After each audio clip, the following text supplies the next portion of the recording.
Bonjour à tous, je suis Guillaume Lacroix, je suis le fondateur d'un média sur les réseaux sociaux qui s'appelle Brut. J'ai été pris de panique quand on m'a demandé d'intervenir ici sur la base de qu'est-ce que je vais pouvoir raconter sur la French Touch. Donc je vais vous raconter le cheminement intellectuel que j'ai vécu depuis que j'essaie de préparer cette intervention. La première chose qui vient à l'esprit, c'est une anecdote. Il y a un mois, je suis beaucoup aux États-Unis en ce moment pour développer notre média.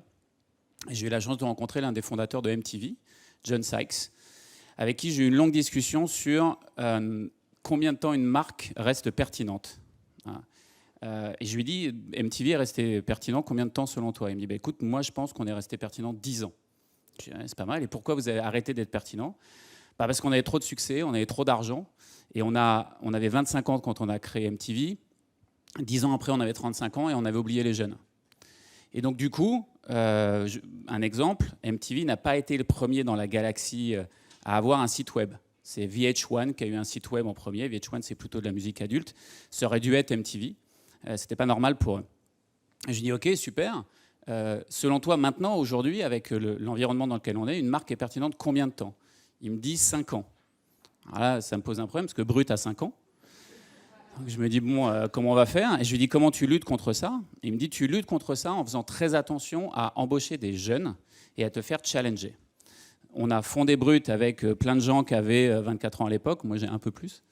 Et ils ont maintenant 50 plus. Et c'est vrai que même si ce n'est pas une génération, on voit bien, notamment dans les plateformes, que certaines plateformes ont des populations un peu plus vieilles que d'autres, que donc les usages des nouvelles plateformes sont différents. Et puis maintenant, il y a la blockchain qui arrive, ça va être encore un autre sujet. Quand il s'agit des jeunes, il y a un chiffre qui est terrifiant, qui est le suivant. On a fait une grande étude l'année dernière avec Kantar. Il y a 5 ans en arrière, la consommation commune de médias entre les plus de 50 ans et les moins de 30 ans, c'était 60%. Donc en gros, il y a 60% des jeunes et des plus expérimentés, on va dire ça comme ça, qui regardaient la même chose. En 2021, c'est 7%. Donc il y a 7% de consommation commune média entre des moins de 30 ans et des plus de 50. Ça pose un vrai problème parce que du coup, ça crée vraiment deux mondes. Il y a un monde des médias traditionnels qui s'adresse plutôt aux plus de 40, 45, 50, la télévision, le print, la radio, et un endroit plutôt social, digital, métaverse, etc., qui s'adresse plutôt aux jeunes. Ensuite, il y a un autre problème avec les jeunes, c'est que quand vous avez plus de 30-35 ans, on va dire plus de 35 ans, je vais caricaturer un peu, mais vous êtes né dans un monde où vous aviez une offre média qui était restreinte. En gros, 3-4 grandes chaînes de télévision, 3-4 grands magazines ou journaux quotidiens et 2-3 grandes stations de radio. Même cycle de l'information pour l'ensemble de ces médias, même hiérarchie de l'actualité, mêmes outils conceptuels pour la comprendre, souvent renforcés par l'éducation scolaire. Et donc, ce que ça crée, c'est que, en gros, les générations qui ont au-dessus de 35 ans aujourd'hui, ils ont une grammaire commune du monde. C'est-à-dire que vous êtes capable d'appréhender les médias et de comprendre les notions qui sont véhiculées par les médias. Vous avez moins de 25 ans aujourd'hui, vous avez moins de 20 ans aujourd'hui, vous étiez adolescent avec un téléphone portable dans la main. Ce que vous avez regardé, c'est de l'algorithmie, donc c'est fait pour vous. Et ce que ça crée, c'est qu'il n'y a aucune grammaire commune du monde chez les moins de 25 ans. C'est un énorme problème. Et surtout, c'est un problème d'éducation.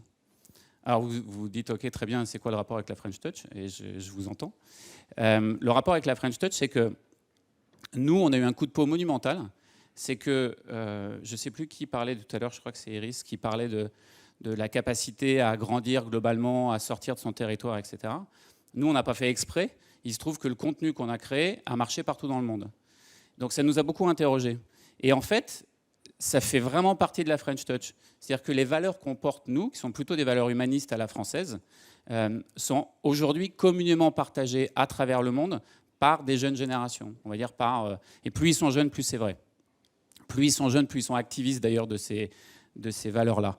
Le gros intérêt que ça a, c'est que du coup, il n'y a plus... alors il y a évidemment une barrière à l'entrée, il y a une barrière entrepreneuriale parce qu'il faut se dire j'ai envie d'aller conquérir d'autres pays, mais en tout cas en termes de public chez les jeunes, il n'y a plus de barrière.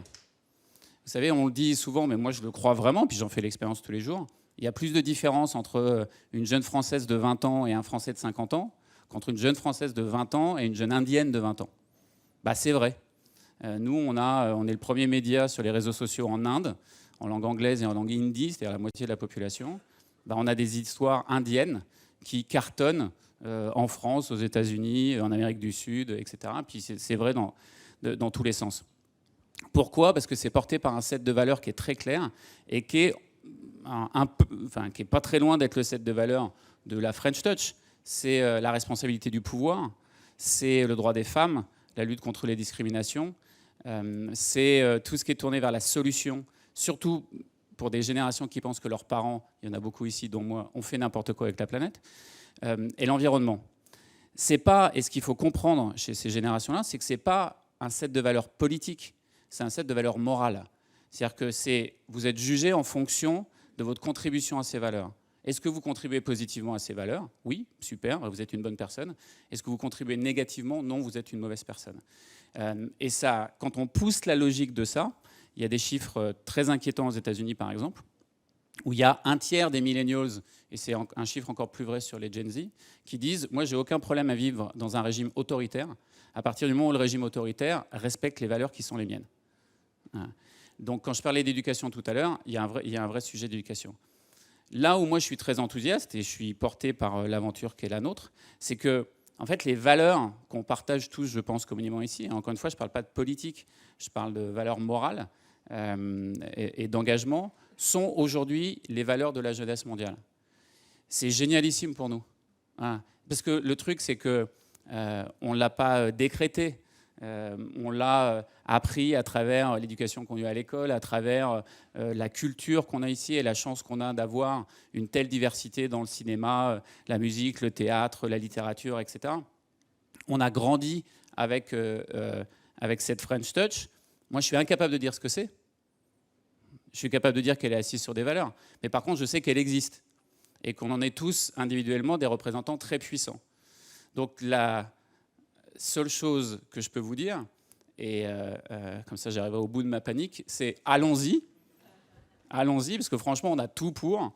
Et on serait, quand je vois enfin, malheureusement, j'étais assez accaparé. Alors, ça me fait rire de dire ça, parce que tout le monde est accaparé par ses activités. Mais je n'ai pas pu participer autant que j'aurais aimé. Et Nicolas Parpec, je m'en excuse. Et l'autre Nicolas aussi, d'ailleurs, parce que je me suis fait harceler. Mais au final, on y arrive. Quand je vois la diversité de talents qu'il y a, franchement, il faut arrêter de se dire qu'on va faire juste la France. La French Touch, aujourd'hui, elle a vocation à être mondiale.